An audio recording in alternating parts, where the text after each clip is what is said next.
नारायण नारायण। प्रिय भक्तों, मेरे YouTube चैनल हिंदू भक्ति में आपका स्वागत है। आज मैं आपको मां शैलपुत्री की कहानी बताने जा रही हूं, जो इस प्रकार है। मां शैलपुत्री सती के नाम से भी जानी जाती हैं। इनकी कहानी इस प्रकार है। एक बार प्रजापति दक्ष ने यज्ञ करवाने का फैसला किया।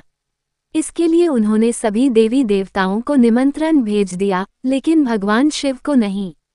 देवी सती भलीभांति जानती थी कि उनके पास निमंत्रण आएगा, लेकिन ऐसा नहीं हुआ। वो उस यज्ञ में जाने के लिए बेचैन थी, लेकिन भगवान शिव ने मना कर दिया। उन्होंने कहा कि यज्ञ में जाने के लिए उनके पास कोई भी निमंत्रण नहीं आया है और इसलिए वहां जाना उचित नहीं है। सती नहीं मानी और बार बार यज्ञ में जाने का आग्रह करती रहीं। सती के न मानने की वजह से शिव को उनकी बात माननी पड़ी और अनुमति दे दी। सती जब अपने पिता प्रजापित दक्ष के यहाँ पहुंची तो देखा कि कोई भी उनसे आदर और प्रेम के साथ बातचीत नहीं कर रहा है।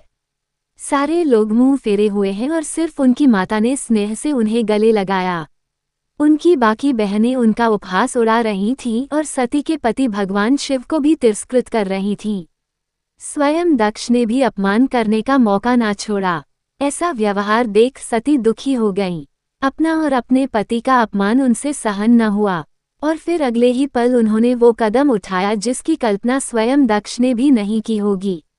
सती ने उसी यज्ञ की अग्नि में खुद को स्वाहा कर अपने प्राण त्याग दिए।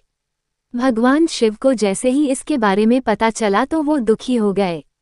दुख और गुस्से की ज्वाला में जलते हुए शिव ने उस यज्ञ को ध्वस्त कर दिया। इसी सती ने फिर हिमालय के यहाँ जन्म लिया और वहाँ जन्म लेने की वजह से इनका नाम शैलपुत्री पड़ा। शैलपुत्री का नाम पार्वती भी है। इनका विवाह भी भगवान शिव से हुआ। मां शैलपुत्री का वास काशी नगरी वाराणसी में माना जाता है। वहाँ शैलपुत्री का एक बेहद प्राचीन मंदिर है, जिसके बारे में मान्यता है कि यहाँ मां शैलपुत्री के सिर्फ दर्शन करने से ही भक्तजनों की मुरादें पूरी हो जाती हैं।